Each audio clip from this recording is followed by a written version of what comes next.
9 मानव शरीर के तंत्र, system of the human body. 1 पाचन तंत्र, डाइजेस्टिव सिस्टम। भोजन के पाचन की संपूर्ण प्रक्रिया 5 अवस्थाओं से गुजरता है। 1 अंतर्ग्रहण, इंजेशन। 2 पाचन, डाइजेशन। 3 अवशोषण, एब्जॉर्प्शन। 4 संवागीकरण, एसिमिलेशन। 5 मल परित्याग, डिफेकेशन। आमाशय, स्टोमक में पाचन। आमाशय में भोजन लगभग 4 घंटे तक रहता है। भोजन के आमाशय में पहुंचने पर पाइलोरिक ग्रंथियों से जठर रस, गैस्ट्रिक जूस निकलता है। यह हल्का पीला रंग का अम्लीय द्रव होता है।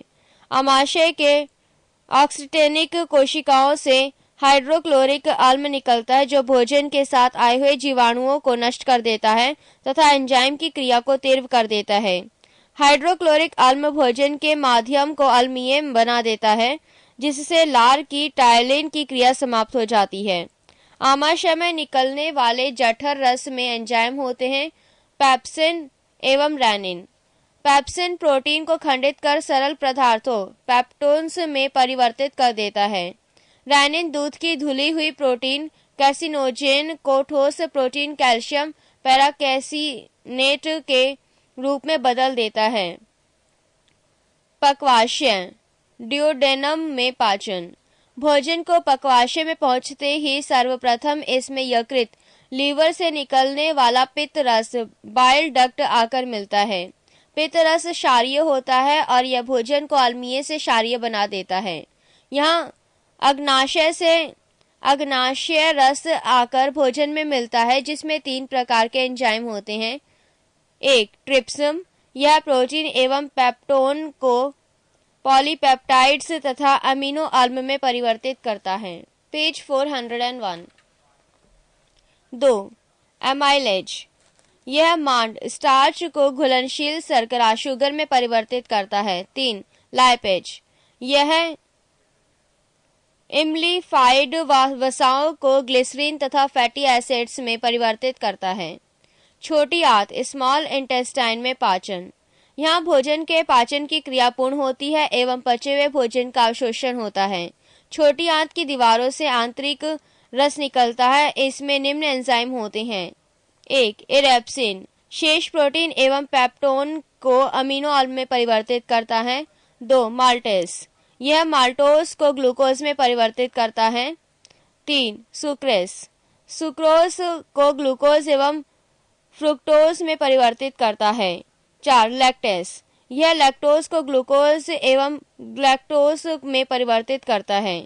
5 लाइपेज, यह इम्लीफाइड वसाओं को ग्लिसरीन तथा फैटी एसिड्स में परिवर्तित करता है। आंतरिक रस क्षारीय होता है। स्वस्थ मनुष्य में प्रतिदिन लगभग 2 लीटर आंतरिक रस स्रावित होता है। 3 अवशोषण, एब्जॉर्प्शन, पचे हुए भोजन का रुधिर में पहुंचना अवशोषण कहलाता है। पचे हुए भोजन का अवशोषण छोटी आंत की रचना उदर्ग वेली से द्वारा होता है। 4 संवागीकरण, एसिमिलेशन, अवशोषित भोजन का शरीर के उपयोग में लाया जाना संवागीकरण कहलाता है। 5 मल परित्याग, डिफोर्केशन, अपच भोजन बड़ी आंत में पहुंचता है जहां जीवाणु इसे मल में बदल देते हैं जिसे गुदा एनस द्वारा बाहर निकाल दिया जाता है। पाचन कार्य में भाग लेने वाले प्रमुख अंग, यकृत, लीवर, यह मानव शरीर की सबसे बड़ी ग्रंथि है। इसका वजन लगभग 1.5 से 2 केजी होता है। यकृत द्वारा ही पित्त स्रावित होता है। यह पित्त आंत में उपस्थित एंजाइमों की क्रिया को तीव्र कर देता है। यकृत प्रोटीन के उपापचय में सक्रिय रूप से भाग लेता है और प्रोटीन विघटन के फलस्वरूप उत्पन्न विषैले अमोनिया को यूरिया में परिवर्तित कर देता है। यकृत प्रोटीन की अधिकतम मात्रा को कार्बोहाइड्रेट में परिवर्तित कर देता है। कार्बोहाइड्रेट उपापचय के अंतर्गत यकृत रक्त के ग्लूकोज वाले भाग को ग्लाइकोजन में परिवर्तित कर देता है और संचित पोषक तत्वों के रूप में यकृत कोशिका में संचित कर लेता है। ग्लूकोज की आवश्यकता होने पर यकृत संचित ग्लाइकोजन को खंडित कर ग्लूकोज में परिवर्तित कर देता है। इस प्रकार यह रक्त में ग्लूकोज की मात्रा को नियमित बनाए रखता है। भोजन में वसा की कमी होने पर यकृत कार्बोहाइड्रेट के कुछ भाग को वसा में परिवर्तित कर देता है। फाइब्रिनोजेन नामक प्रोटीन का उत्पादन यकृत से ही होता है जो रक्त के थक्का बनाने में मदद करता है। हिपेरिन नामक प्रोटीन का उत्पादन यकृत के द्वारा ही होता है जो शरीर के अंदर रक्त को जमने से रोकता है। मृत आरबीसी को नष्ट यकृत के द्वारा ही किया जाता है। यकृत थोड़ी मात्रा में लोहा, तांबा और विटामिन को संचित करके रखता है।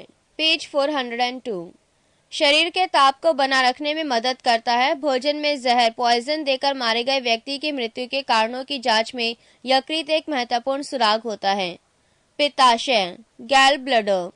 पित्ताशय नाशपाती के आकार की एक थैली होती है जिसमें यकृत से निकलने वाला पित्त जमा रहता है। पित्ताशय से पित्त पक्वाशय में पित्त नालिका के माध्यम से आता है।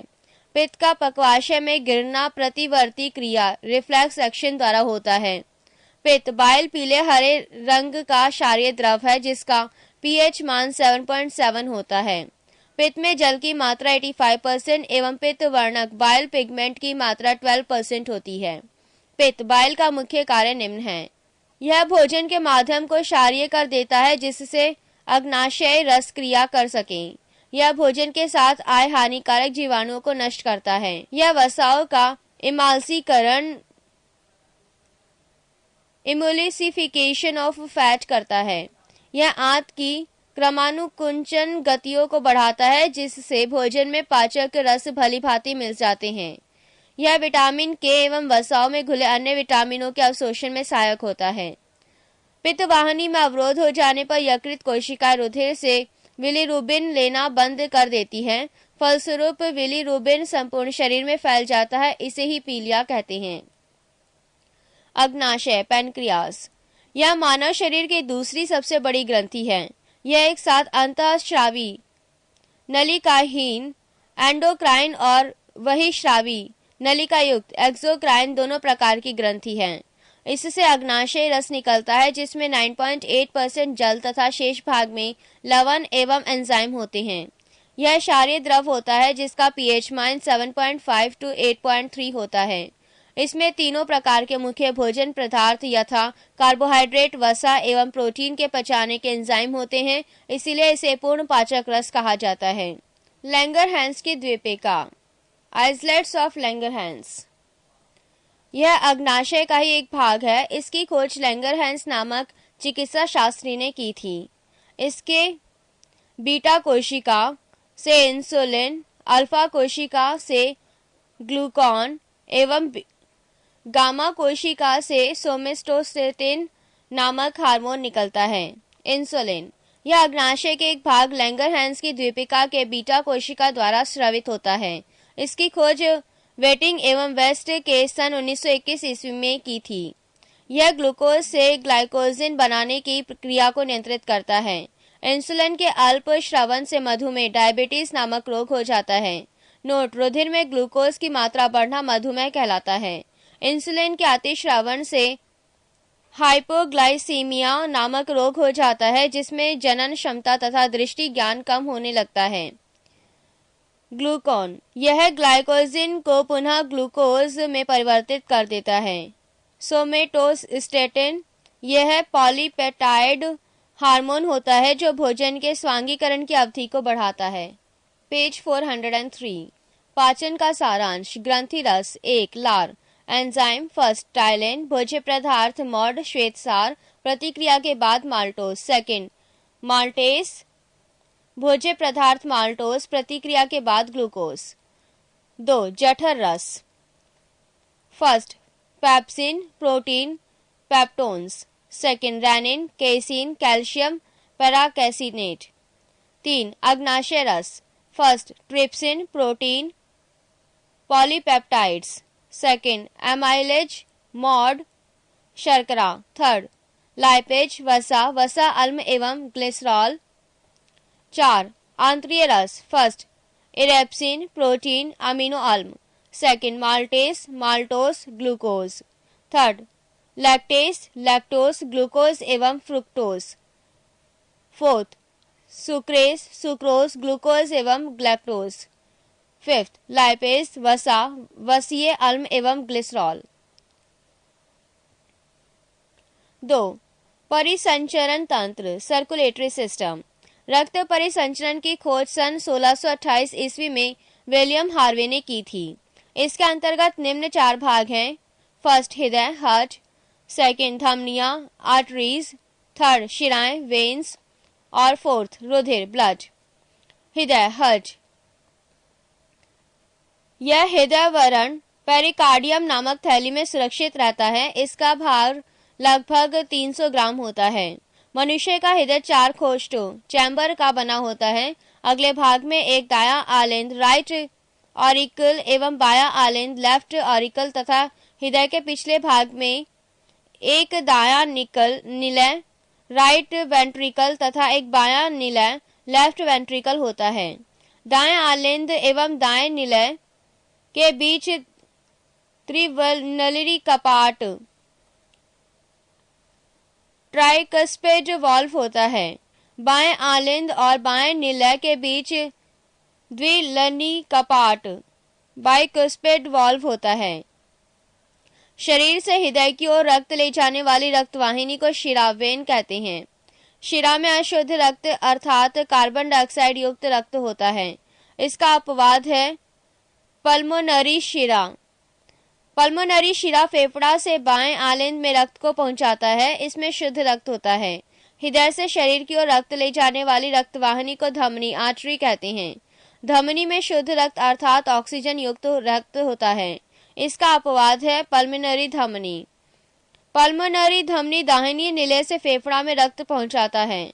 इसमें अशुद्ध रक्त होता है। हृदय की दाहिने भाग में अशुद्ध रक्त यानी कार्बन डाइऑक्साइड युक्त रक्त एवं बाएं भाग में शुद्ध रक्त यानी ऑक्सीजन युक्त रक्त रहता है।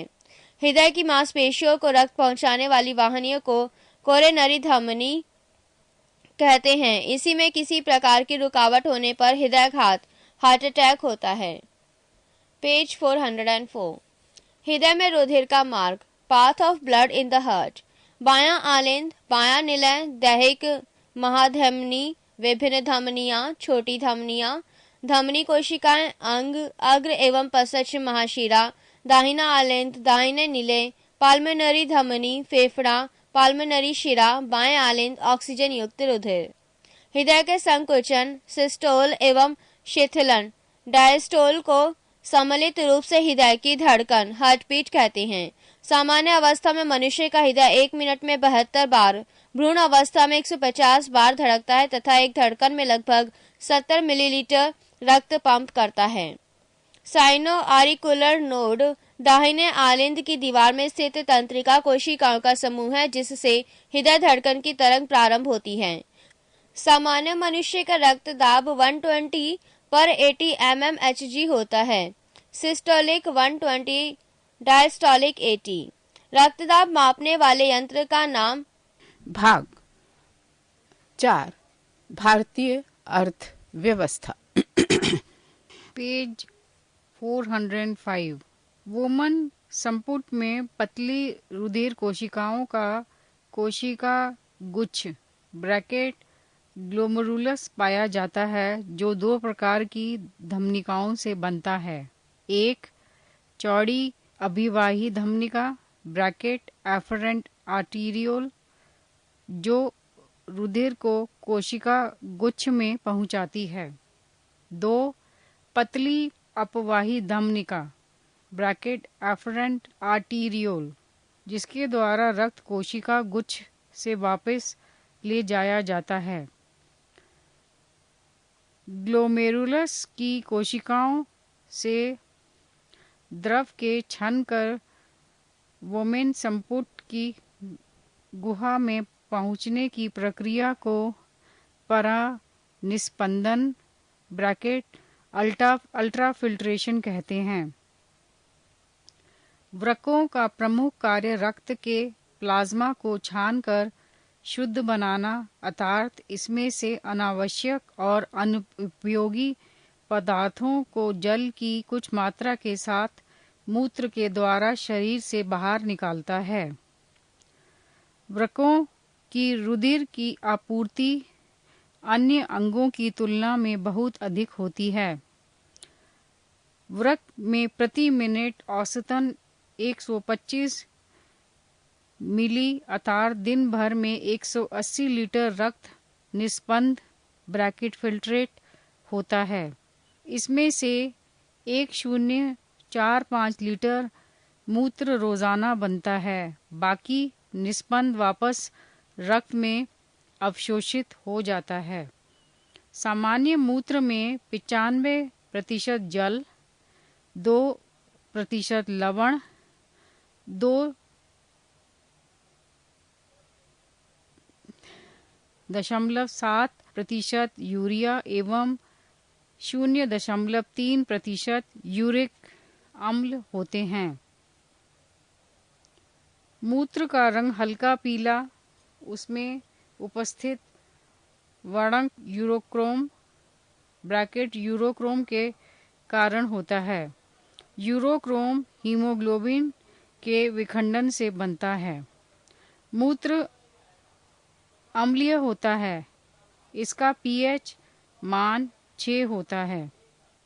वृक्क के द्वारा नाइट्रोजन पदार्थों के अलावा पेनिसिलिन और कुछ मसालों का भी उत्सर्जन होता है। वृक्क में बनने वाला पथरी कैल्शियम ऑक्सलेट का बना होता है। 2. त्वचा स्किन। त्वचा में पाई जाने वाली तेलीय ग्रंथियां एवं स्वेद ग्रंथियां क्रमशः सीबम एवं पसीने का स्त्रण करती हैं। 3. यकृत लिवर। यकृत कोशिकाएं आवश्यकता से अधिक अमीनो अम्लों तथा रुधिर की अमोनिया को यूरिया में परिवर्तित करके उत्सर्जन में मुख्य भूमिका निभाता है।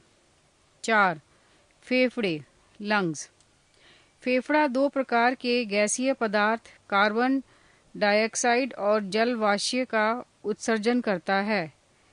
कुछ पदार्थ जैसे लहसुन, प्याज और कुछ मसाले जिसमें वाष्पशील घटक होते हैं का उत्सर्जन फेफड़ों के द्वारा ही होता है।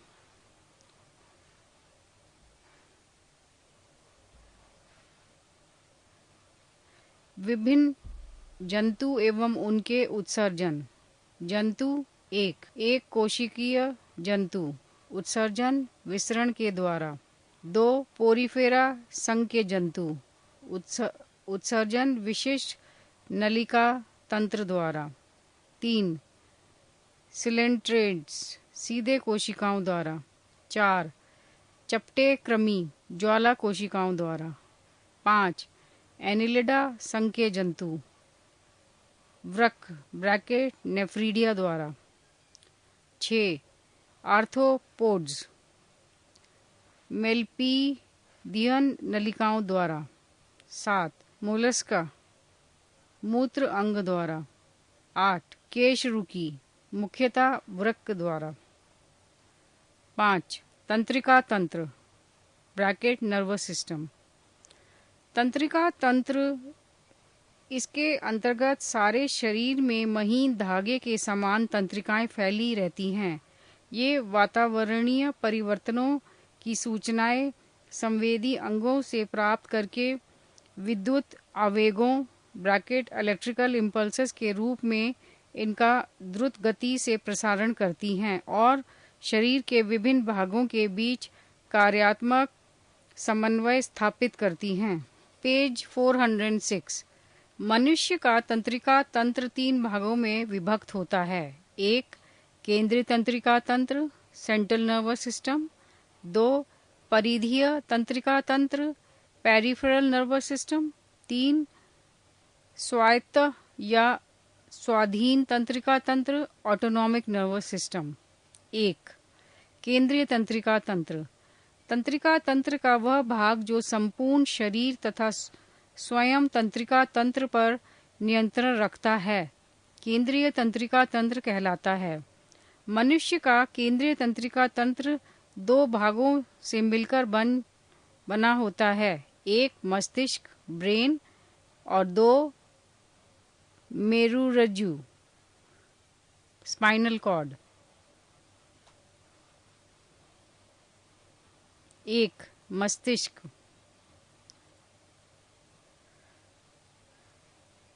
मस्तिष्क को 3 भागों में डिवाइड किया गया है। अग्र मस्तिष्क, प्रोजेनसेफलॉन, मध्य मस्तिष्क, मेसेनसेफलॉन, पाश्च मस्तिष्क, रोमेनसेफलॉन। अग्र मस्तिष्क को दोबारा 2 भागों में डिवाइड किया गया है, सेरिब्रम, डायनेसेफलॉन। मध्य मस्तिष्क को भी 2 में डिवाइड किया गया है, कार्पोरा और सेरिब्रल। पाश्च मस्तिष्क को भी 2 में डिवाइड किया गया है, सेरिबेलम, मेड्यूला। डायनेसेफलॉन को 2 में डिवाइड किया गया है, थैलमस और हाइपोथैलेमस। मनुष्य का मस्तिष्क अस्थियों के खोल क्रेनियम में बंद रहता है, जो इसे बाहरी आघातों से बचाता है। मनुष्य के मस्तिष्क का वजन 1400 ग्राम होता है। सेरिब्रम के कार्य। यह मस्तिष्क का सबसे विकसित भाग है। यह बुद्धिमत्ता, स्मृति, इच्छा शक्ति, ऐच्छिक गतियों, ज्ञानवाणी एवं चिंतन का केंद्र है।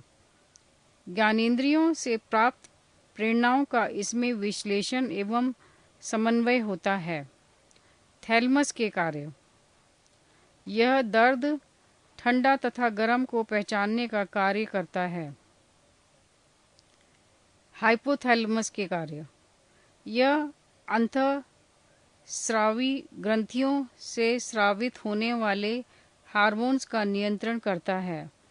पोस्टीरियर पिट्यूटरी ग्रंथि से स्रावित होने वाले हार्मोन इसमें स्रावित होते हैं।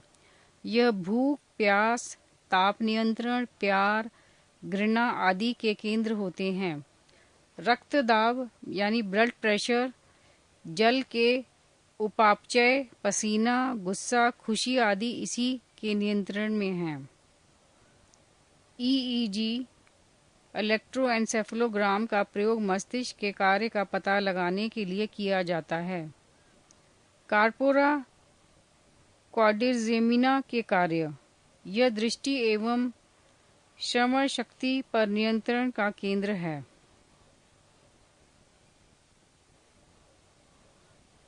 सेरिब्रल पेंडिकल के कार्य। इसे क्रूरा सेरिब्री भी कहते हैं। यह मस्तिष्क के अन्य भागों को मेरुरज्जु से जोड़ता है।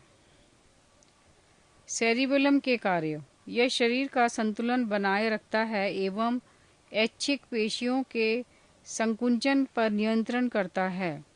यह आंतरिक कान के संतुलन भाग से संवेदनाएं ग्रहण करता है। Medulla oblongata. यह मस्तिष्क का सबसे पीछे का भाग होता है। इसका मुख्य कार्य उपापचय, रक्तदाब, आहारनाल के क्रमाकुंचन, ग्रंथि स्राव तथा हृदय की धड़कनों का नियंत्रण करता है। पेज 407। मेरुरज्जु, स्पाइनल कॉर्ड। मेड्यूला ऑब्लांगेटा का पिछला भाग ही मेरुरज्जु बनता है। इसका मुख्य कार्य है: 1.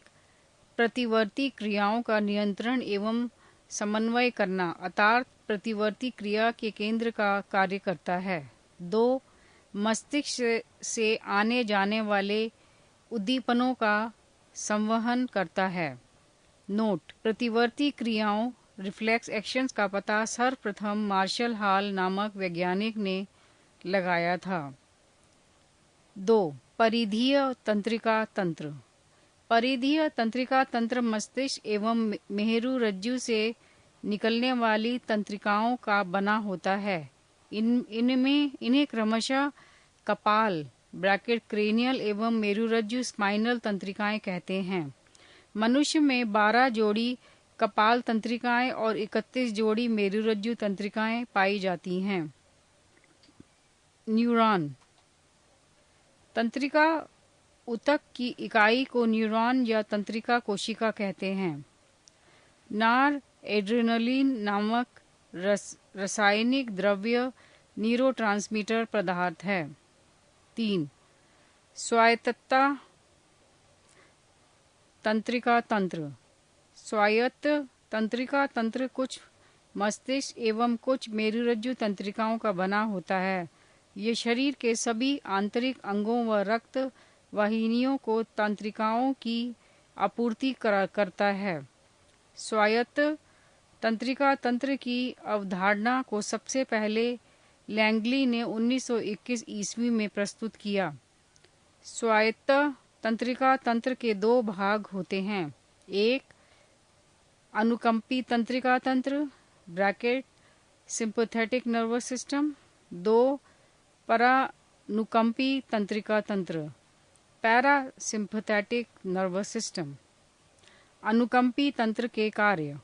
एक, यह त्वचा में उपस्थित रुधिर वाहिनियों को संकीर्ण करता है। दो, इसकी क्रिया से बाल खड़े हो जाते हैं। तीन, यह लार ग्रंथियों के स्राव को कम करता है। 4, यह हृदय स्पंदन को तेज करता है। 5, यह स्वेद ग्रंथियों के स्राव को प्रारंभ करता है। 6, यह आँख की पुतली को फैलाता है। 7, यह मूत्राशय की पेशियों का विमोचन करता है। 7, 8, यह आंत्र में क्रमाकुंचन गति को कम करता है। 9, इसके द्वारा श्वसन दर तीव्र हो जाती है। 10, यह रक्त दाब को बढ़ाता है। 11, यह रुधिर में शर्करा के स्तर को बढ़ाता है। 12, यह रुधिर में लाल रुधिर कणिकाओं की संख्या में वृद्धि करता है। 13, यह रक्त के थक्का बनाने में मदद करता है। 14, इसके सामूहिक प्रभाव से भय, पीड़ा तथा क्रोध पर प्रभाव पड़ता है। परानुकंपी तंत्र के कार्य।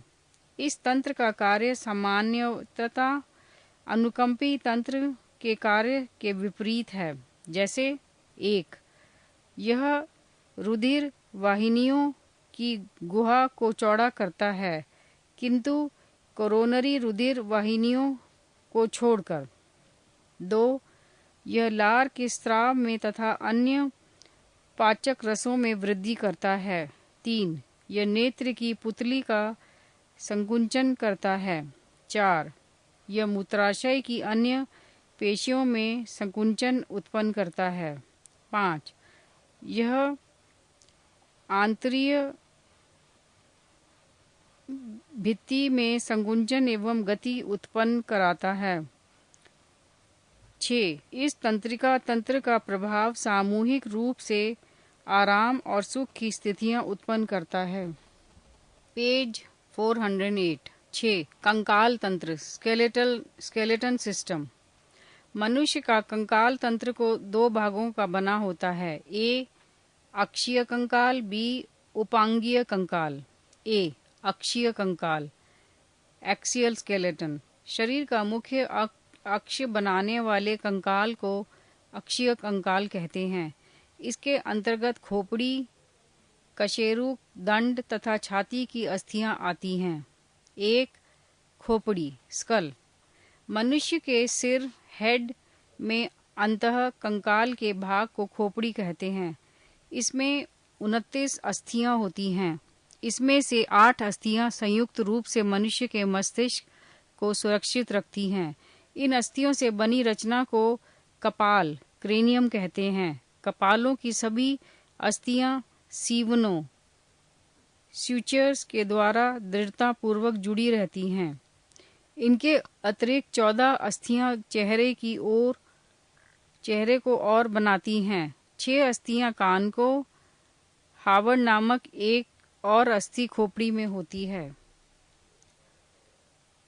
2, कशेरुक दंड वर्टेब्रल कॉलम।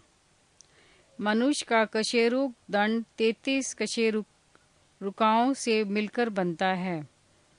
सभी कशेरुक उपस्थित गद्दियों के द्वारा जुड़े रहते हैं। इन गद्दियों में कशेरुक दंड लचीला रहता है। संपूर्ण कशेरुक दंड को हम निम्नलिखित भागों में विभक्त करते हैं। गर्दन सर्वाइकल रीजन 7 कशेरुक, वक्ष थोरैसिक रीजन 12 कशेरुक, कटी लंबर रीजन 5 कशेरुक, त्रिक सैक्रल रीजन 5 कशेरुक, पुछ कॉर्डल रीजन 4 कशेरुक। टोटल योग 33।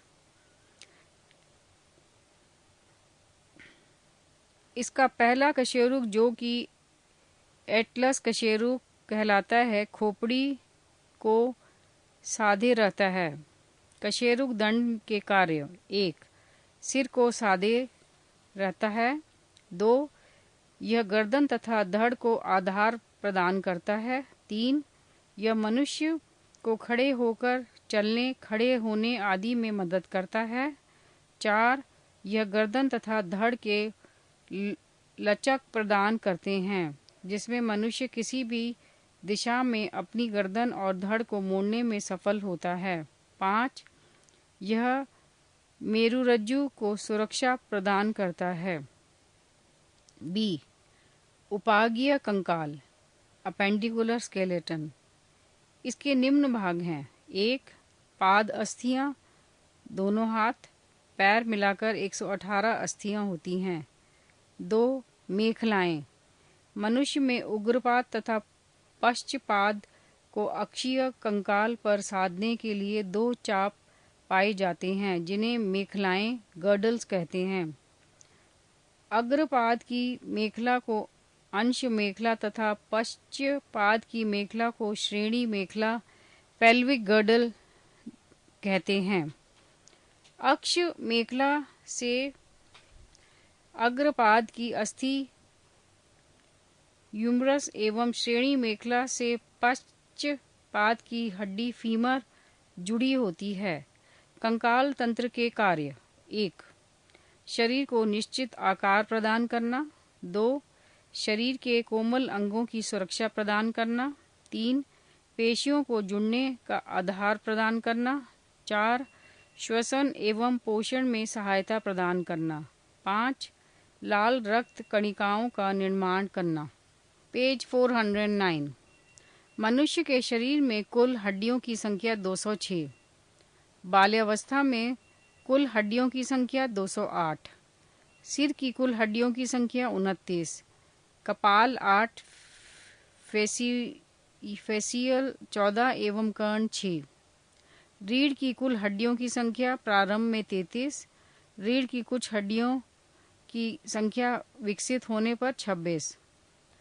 पसलियों की कुछ हड्डियों की संख्या 24। शरीर की सबसे बड़ी हड्डी फीमर, जांग की हड्डी। शरीर की सबसे छोटी हड्डी स्टेप्स, कान की हड्डी। नोट: 1. मांसपेशी एवं अस्थि के जोड़ को टेंडन कहते हैं। 2. अस्थि से अस्थि के जोड़ को लिगामेंट्स कहते हैं। कुछ विशेष स्थानों की अस्थियों के नाम एवं संख्या: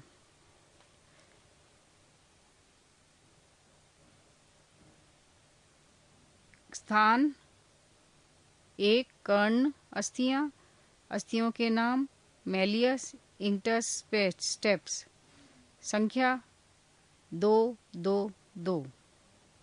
2. स्थान ऊपरी बाहु। अस्थियों के नाम: ह्यूमरस। संख्या 2। 3. अग्रबाहु। अस्थियों के नाम: रेडियो अल्ना। संख्या 2। 4. कलाई। अस्थियों के नाम: कार्पल्स। संख्या 16। 5.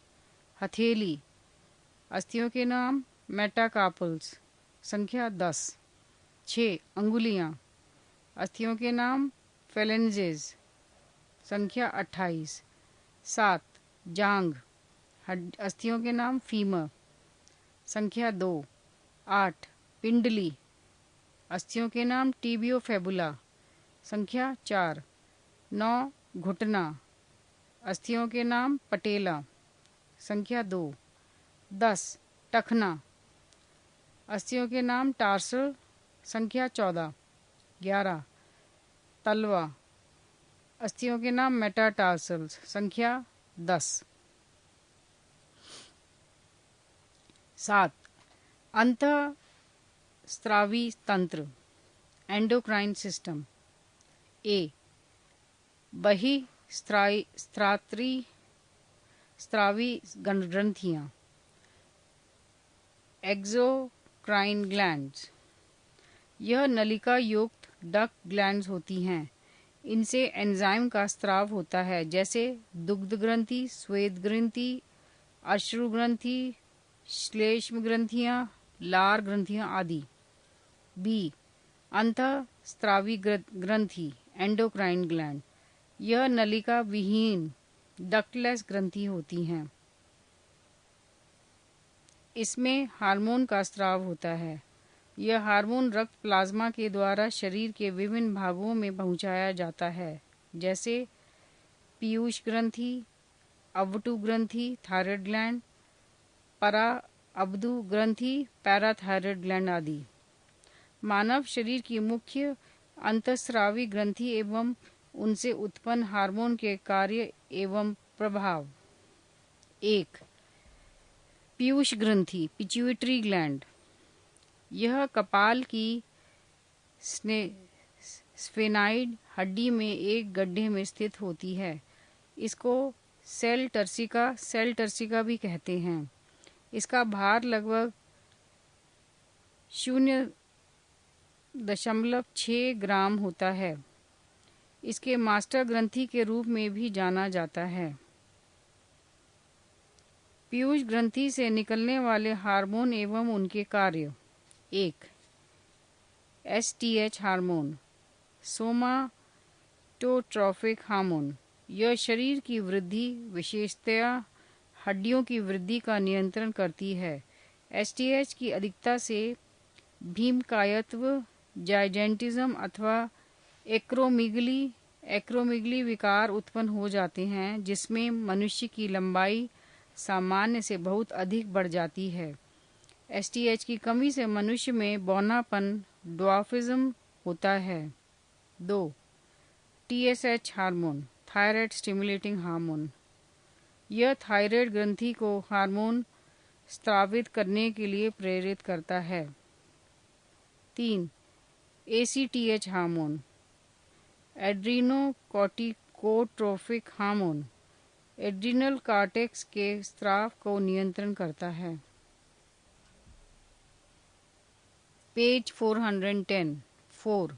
जीटीएच हार्मोन गोनाडोट्रोफिक हार्मोन। यह जनन अंगों के कार्यों का नियंत्रण करता है। यह 2 प्रकार का है। ए.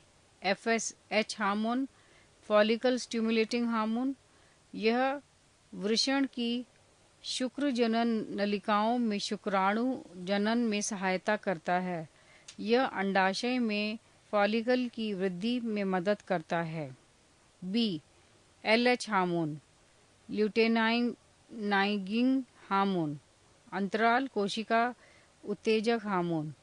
नर में इसके अभाव से अंतराली कोशिकाओं में टेस्टोस्टेरोन हार्मोन एवं मादा में एस्ट्रोजन हार्मोन स्रावित होता है। 5. एलटीएच हार्मोन दुग्धजनक हार्मोन और लैक्टोजेनिक हार्मोन। इसका मुख्य कार्य है शिशु के लिए स्तनों में दुग्ध स्राव उत्पन्न करना। 6. ADH hormone anti diuretic hormone. इसके कारण छोटी छोटी रक्त धमनियों का संकीर्णन होता है एवं रक्त दाब बढ़ जाता है। यह शरीर में जल संतुलन को बनाए रखने में भी सहायक होता है। 2. अवटु ग्रंथि थायराइड ग्लैंड। यह मनुष्य के गले में श्वास नलियां ट्रेकिया के दोनों ओर लैरिंक्स के नीचे स्थित रहती है।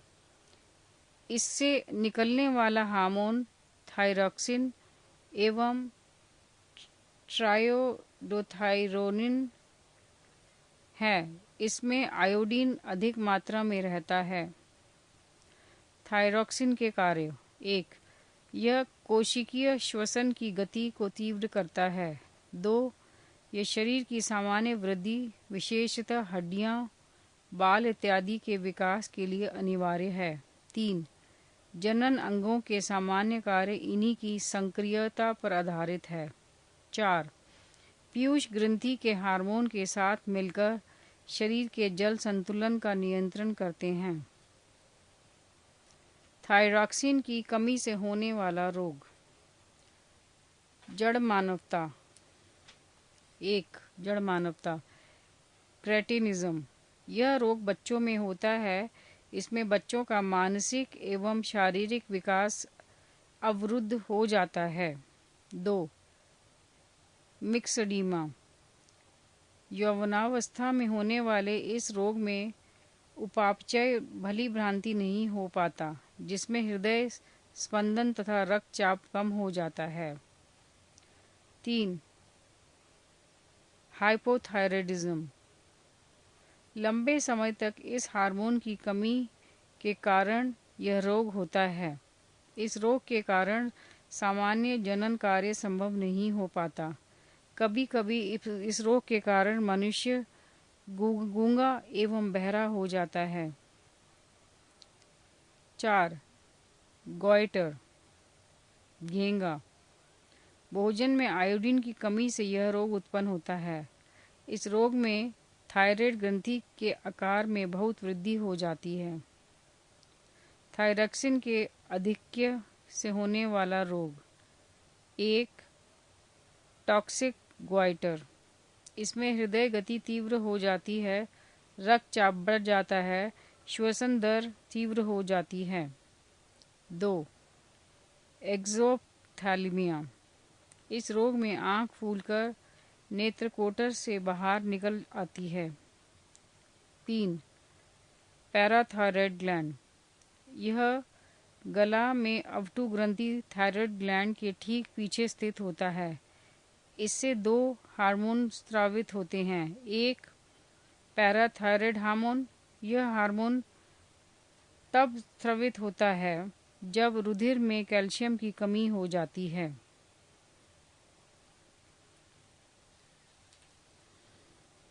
2. कैल्सिटोनिन। जब रुधिर में कैल्शियम की मात्रा अधिक हो जाती है तब यह हार्मोन मुक्त हो जाता है, अर्थात पराअवटु ग्रंथि से निकलने वाला हार्मोन रुधिर में कैल्शियम की मात्रा का नियंत्रण करता है। Adrenal gland. इस ग्रंथि के 2 भाग होते हैं, एक बाहरी भाग कॉर्टेक्स तथा दूसरा अंदरूनी भाग मेडुला। पेज 411। 4. Adrenal gland. इस ग्रंथि के 2 भाग होते हैं, बाहरी भाग कॉर्टेक्स तथा दूसरा अंदरूनी भाग मेडुला। कॉर्टेक्स से निकलने वाला हार्मोन एवं कार्य। 1. ग्लूकोकॉर्टिकॉइड्स। ये कार्बोहाइड्रेट, प्रोटीन एवं वसा उपापचय को नियंत्रण करता है। 2. मिनरलोकॉर्टिकॉइड्स। इसका मुख्य कार्य वृक्क नलिकाओं द्वारा लवण के पुनः अवशोषण एवं शरीर में अन्य लवणों की मात्राओं का नियंत्रण करना है। 3. लिंग हार्मोन सेक्स हार्मोन। यह बाहलिंगों वालों के आने का प्रतिमान एवं यौन आवरण को नियंत्रित करते हैं। नोट 1. कॉर्टेक्स जीवन में नितांत आवश्यक है। यदि यह शरीर से बिल्कुल निकाल दिया जाए तो मनुष्य केवल 1 या 2 सप्ताह ही जीवित रह सकेगा। कॉर्टेक्स से विकृत हो जाने पर उपापचय प्रक्रमों में गड़बड़ी उत्पन्न हो जाती है। इस रोग को एडिसन्स डिजीज कहते हैं। मेडुला द्वारा स्रावित हार्मोन एवं कार्य। 1. एपिनेफ्रिन। यह एक एमिनो अम्ल है। दूसरा नोरपाइन एफ्रीन। यह भी एमिनो अम्ल है। इन दोनों हार्मोनों का समान कार्य है। ये समान रूप से हृदय पेशियों की उत्तेजनशीलता एवं संकुचनशीलता में वृद्धि करते हैं। फलस्वरूप रक्तचाप बढ़ जाता है। एपिनेफ्रीन हृदय स्पंदन एकाएक रुक जाने पर इसे पुनः चालू करने में सहायक होता है। अधिवक्र ग्रंथि से निकलने वाले हार्मोन को लड़ो एवं उड़ो, फाइट एंड फ्लाइट हार्मोन कहा जाता है। उत्तेजना के समय एड्रेनलिन हार्मोन अधिक मात्रा में उत्सर्जित होता है। क्रोध, भय एवं खतरे के समय सक्रिय होता है। 5. जनन ग्रंथि गोनैड्स। 1. अंडाशय ओवरी। इसके द्वारा निम्न हार्मोनों का स्राव होता है। 1. एस्ट्रोजन। यह अंडवाहिनी ओविडक्ट के परिवर्तन को पूर्ण करता है। 2. प्रोजेस्टेरॉन। यह एस्ट्रोजन के सहयोग कर स्तन वृद्धि करने में सहायक होता है। 3. रिलैक्सिन। गर्भाशय में यह अंडाशय, गर्भाशय एवं अपरा में उपस्थित रहता है। यह हार्मोन प्यूबिक सिम्फिसिक्स को मुलायम करता है और यह गर्भाशय, ग्रीवा, यूट्रिन सर्विक्स को चौड़ा करता है ताकि बच्चा आसानी से पैदा हो सके। 2. वृषण टेस्टिस। इसके निकलने वाले हार्मोन को टेस्टोस्टेरोन कहते हैं। यह पुरुषोचित लैंगिक लक्षणों के परिवर्तन को एवं यौन आचरण को प्रेरित करता है। पेज 412। 8. श्वसन तंत्र रेस्पिरेटरी सिस्टम। मनुष्य के श्वसन तंत्र का सबसे महत्वपूर्ण अंग फेफड़ा या फुफ्फुस लंग्स होता है, जहां पर गैसों का आदान प्रदान होता है। इसलिए इसे फुफ्फुसीय श्वसन भी कहते हैं। श्वसन तंत्र के अंतर्गत वे सभी अंग आते हैं जिससे होकर वायु का आदान प्रदान होता है, जैसे नासामार्ग, ग्रसनी, लैरिंक्स या स्वर यंत्र, ट्रैकिया, ब्रोंकाई, ब्रोंकियोल्स तथा फेफड़े आदि। नासामार्ग नेजल पैसेज। इसका मुख्य कार्य सूंघने से संबंधित है। यह श्वसन नाल के द्वारा का भी कार्य करता है। इसके भीतर की गुहा म्यूकस मेम्ब्रेन में स्तरित होती है। यह स्तर लगभग आधा लीटर म्यूकस प्रतिदिन स्रावित करती है। यह स्तर थूल के कण, जीवाणु या अन्य सूक्ष्म जीव को शरीर के अंदर प्रवेश करने से रोकती है। यह शरीर में प्रवेश करने वाली वायु को नम एवं शरीर के ताप के बराबर बनाती है। ग्रसनी फैरिंग्स। यह नासा गुहा के ठीक पीछे स्थित होती है। लैरिंग्स या स्वर यंत्र लैरिंग्स और वॉइस बॉक्स। श्वसन मार्ग का वह भाग जो ग्रसनी को ट्रैकिया से जोड़ता है लैरिंग्स या स्वर तंत्र कहलाता है। इसका मुख्य कार्य ध्वनि उत्पादन है। लैरिंग्स प्रवेश द्वारा पर एक पतला पत्ती समान कपाट होता है जिसे एपिग्लोटिस कहते हैं। जब कुछ भी निगलना होता है तो यह ग्लॉटिस द्वार बंद कर देता है, जिससे भोजन श्वास नली में प्रवेश नहीं कर पाता। ट्रैकिया। यह वक्ष्य गुहा थोरैसिक कैविटी में प्रवेश करती है। ट्रैकिया की दोनों प्रमुख शाखाओं को प्राथमिक ब्रोंकियोल कहते हैं। दायां ब्रोंकियोल 3 शाखाओं में बेंट कर दाईं ओर के फेफड़े में प्रवेश करती है। बायां ट्रैकियोल केवल 2 शाखाओं में बंट कर बाएं फेफड़े में प्रवेश करती है। फेफड़ा लंग्स। वक्ष गुहा के एक जोड़ी फेफड़े होते हैं। इनका रंग लाल होता है और इनकी रचना स्पंज के समान होती है। दायां फेफड़े बाएं फेफड़े की तुलना में बड़ा होता है।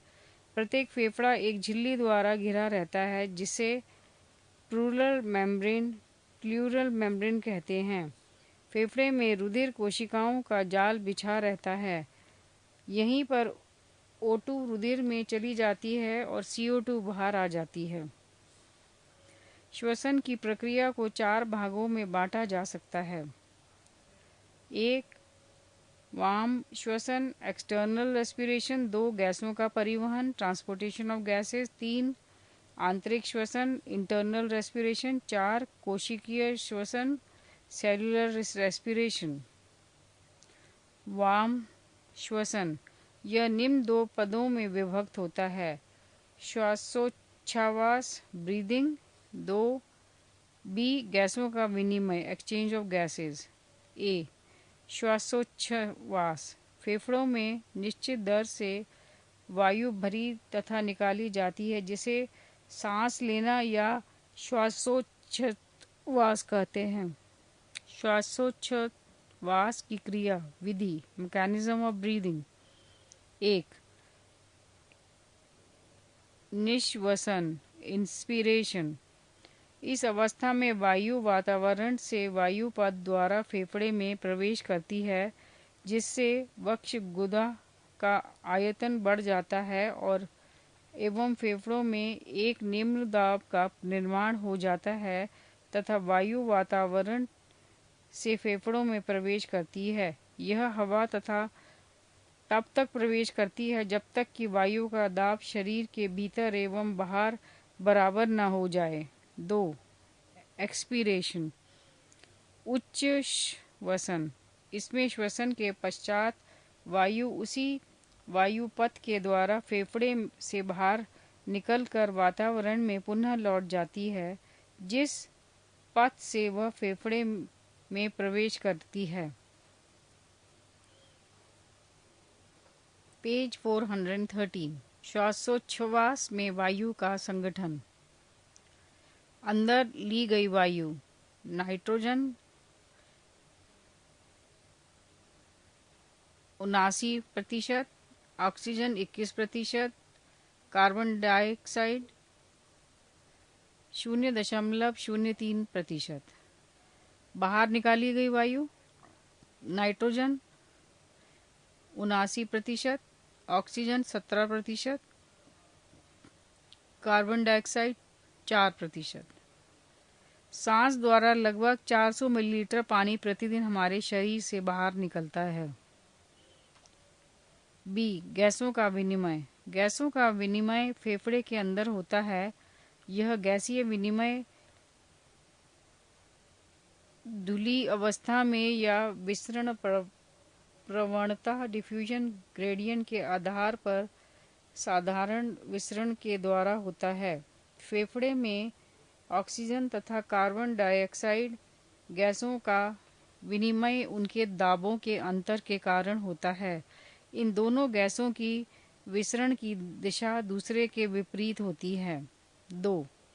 गैसों का परिवहन। गैसों का ब्रैकेट O2 एवं CO2 फेफड़े से शरीर की कोशिकाओं तक पहुंचना तथा पुनः फेफड़े तक वापस आने की क्रिया को गैसों का परिवहन कहते हैं। ऑक्सीजन का परिवहन रुधिर में पाए जाने वाले लाल वर्णक हीमोग्लोबिन के द्वारा होता है। कार्बन डाइऑक्साइड का परिवहन कोशिकाओं से फेफड़े तक हीमोग्लोबिन के द्वारा केवल 10 से 20% तक ही हो पाता है। कार्बन डाइऑक्साइड का परिवहन रक्त परिसंचरण के द्वारा अन्य प्रकार से भी होता है। 1. प्लाज्मा में धुलकर। CO2 प्लाज्मा में धुलकर कार्बोनिक अम्ल बनाती है। इस रूप में 7% CO2 का परिवहन होता है। 2. बाइकार्बोनेट्स के रूप में। बाइकार्बोनेट्स के रूप CO2 का लगभग 70% भाग परिवहन होता है। यह रुधिर के पोटासियम एवं सोडियम के साथ मिलकर पोटासियम बाइकार्बोनेट एवं सोडियम कार्बोनेट का निर्माण करता है। 3. आंतरिक श्वसन। शरीर के अंदर रुधिर एवं उत्तक द्रव्य के बीच गैसीय विनिमय होता है, उसे आंतरिक श्वसन कहते हैं। नोट: फेफड़ों में होने वाले गैसीय विनिमय को ब्राह्म श्वसन कहते हैं। इसमें जब रुधिर कोशिकाओं में पहुंचता है तो ऑक्सीजन विमुक्त होता है एवं खाद्य पदार्थों का ऑक्सीकरण होता है, जिससे ऊर्जा विमुक्त होती है। 4. कोशिकीय श्वसन। खाद्य पदार्थों के पाचन के फलस्वरूप प्राप्त ग्लूकोज का कोशिका में ऑक्सीजन द्वारा ऑक्सीकरण किया जाता है। इस क्रिया को कोशिकीय श्वसन कहते हैं। कोशिकीय श्वसन 2 प्रकार के होते हैं, एक अनाक्षी श्वसन, दूसरा ऑक्सी श्वसन। 1. अनाक्षी श्वसन एनारोबिक रेस्पिरेशन। जो श्वसन ऑक्सीजन की अनुपस्थिति में होता है उसे अनाक्षी श्वसन कहते हैं। इसमें ग्लूकोज बिना ऑक्सीजन के मांसपेशियों में लैक्टिक अम्ल, लैक्टिक एसिड और बैक्टीरिया एवं यीस्ट की कोशिकाओं में इथाइल अल्कोहल में विघटित हो जाता है। इसे शर्करा किण्वन, शुगर फर्मेंटेशन भी कहते हैं। इसके अंतर्गत होने वाले संपूर्ण प्रक्रम को ग्लाइकोलिसिस कहते हैं। अनाक्षी श्वसन के अंत में पाइरुचिक अम्ल बनता है। अनाक्षी श्वसन प्रायः जीवों में गहराई पर स्थित ऊतकों में अंकुरित होते बीजों में एवं फलों में बड़ी थोड़े समय के लिए होता है, परंतु यीस्ट एवं जीवाणु में यह प्राय पाया जाता है। 2. ऑक्सी श्वसन एरोबिक रेस्पिरेशन। यह ऑक्सीजन की उपस्थिति में होती है। इसमें श्वसीय पदार्थ का पूरा ऑक्सीकरण होता है, जिसके फलस्वरूप CO2 एवं H2O बनते हैं तथा काफी मात्रा में ऊर्जा विमुक्त होती है। C6H12O6 plus 6O2 gives 6CO2 plus 6H2O plus 2830 kilo joule ऊर्जा। पेज 414।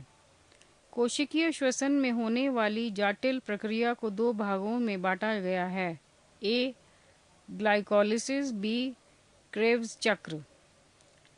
ए ग्लाइकोलिसिस। इसका अध्ययन सर्वप्रथम एम्बेडन मेयरहाफ पार्सन ने किया था, इसलिए इसे EMP पथ भी कहते हैं। इसको अनाक्षी श्वसन एनारोबिक रेस्पिरेशन या शर्करा किण्वन शुगर फर्मेंटेशन भी कहा जाता है। इसमें ऑक्सीजन की अनुपस्थिति में ऊर्जा मुक्त होती है। यह अवस्था ऑक्सी एरोबिक एवं अनाक्षी एनारोबिक दोनों प्रकार के श्वसन में उपस्थित रहती है।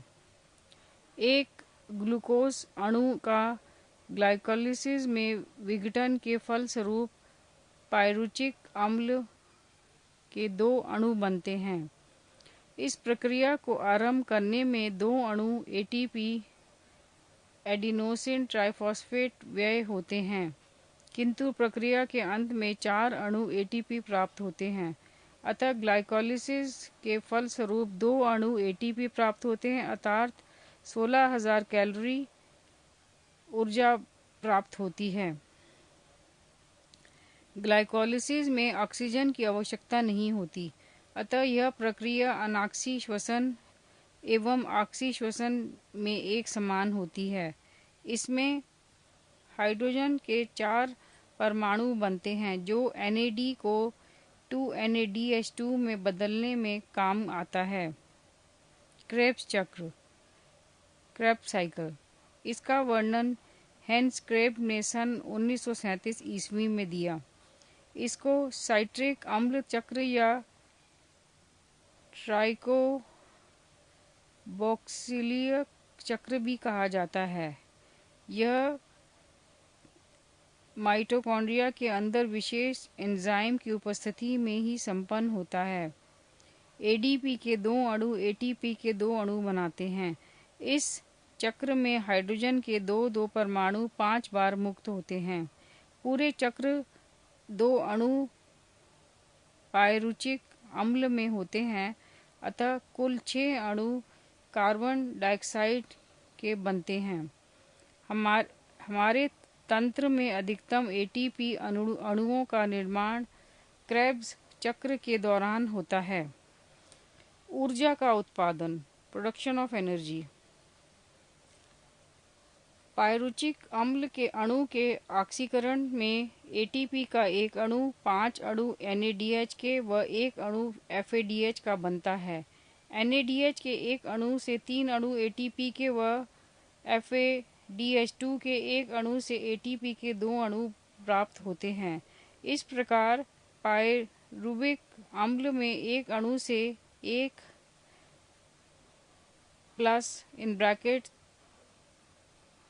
(3 into 5 plus (2 into 1) is equal to 18 अणु एटीपी के बनते हैं।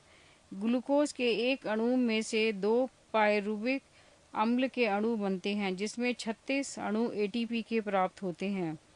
ग्लाइकोलिसिस के दौरान भी 2 एटीपी अणुओं का लाभ होता है, अतः ग्लूकोज के एक अणु के श्वसन से कुल 2 + 36 = 38 एटीपी अणु प्राप्त होते हैं।